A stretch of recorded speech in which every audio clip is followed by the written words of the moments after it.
Mark Ingram. He was the running back 11 on the year, had 202 rushes, 1,018 yards, 10 rushing touchdowns, 26 receptions on 29 targets, 247 yards through the air, and 5 receiving touchdowns. But guys, probably the biggest thing about Mark Ingram, is there a better hype man in the NFL? Moreover, is there a better hype man in sports?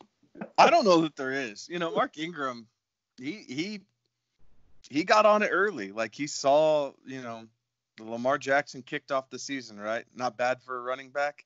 And then he just kind of continued. And from about week, 6 or 7 on, Mark Ingram was Lamar Jackson's personal hype man. And he backed it up. Mark Ingram had a hell of a season, right? In that offense where it was going, four different ways, essentially, between him and Gus Edwards and Justice Hill and Lamar. Mark Ingram, until he kind of got that nagging calf injury at the end of the season, he was the rock of that team. And he did exactly what Harbaugh needed him to do. He would block on passing downs.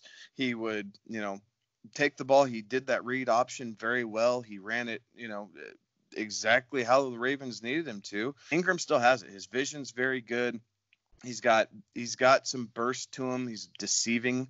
And he's thick, man. That dude is a thick, stout running back. He can break tackles, and he's a guy that I think you are safe to pick up in, you can pick him up in the 6th or 7th. And honestly, I think his final position this season will outperform that. I think with everything that's going on with no preseason games and limited contact and everything else, these veterans are really going to make their presence known. And Mark Ingram is intelligent enough and understands that system that you can get him at a bargain in a redraft league, and a guy who could really step in and completely fill out your running back position as like your RB3. And you'd be in very good shape with that. That's interesting that you think that he would fall that far. I mean, he was essentially an RB1 last year is how he finished. For Mark Ingram, I think, Kevin, you and I both had him ranked 18 this year. So that's interesting that you think that he would fall to round 5 or round 6, just based on the recency bias of RB1 season that he put out there and playing in that Ravens offense. People love hyping rookies, though. And we've seen that.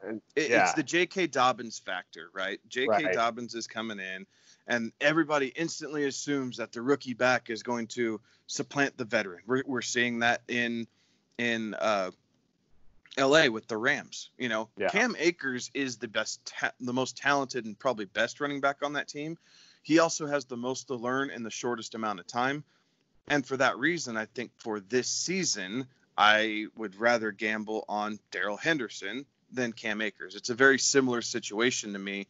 And that's why I think he's going to fall. It's the recency bias, and everyone wants to fall in love with the rookie. And all these rookies, honestly, are going too high in drafts right now. People are overdrafting the crap out of them. Yeah, if you're going like a 0 RB strategy, Mark Ingram is a must-target type of thing when you start looking to take that first running back off the board. Because when you look at him, he's very, very efficient. Great vision, able to help. When you look at last year, excellent pass protection. He was one of those that, watching some game film, that kind of stuff, you would see Lamar kind of botch a snap on one of those that looked like it was supposed to be an RPO. Mark Ingram just picks up the blitzing linebacker, and the play turns out to be a positive thing. So he's got some amazing vision. So he's incredibly, incredibly efficient. There's not a ton of backs out there that, can consistently put up the type of numbers he does with as few carries as he gets in a lot of seasons. You're going to be happy if you get Mark Ingram on your roster, especially if you can get him, past the 4th round. Even if you grab him in the late 3rd, I think you're going to be okay with having him on your roster, especially early on, because he's going to be the workload. He's going to be the guy that, Harbaugh can rely on. And when you're protecting the asset that is Lamar Jackson, you're going to want to make sure that you can trust whoever you put out there. Firmly believe he finishes, solid RB2 territory. And he might even sniff RB1 territory if the Ravens continue to be that offense that they are. And it takes a while for J.K. Dobbins to get into the mix.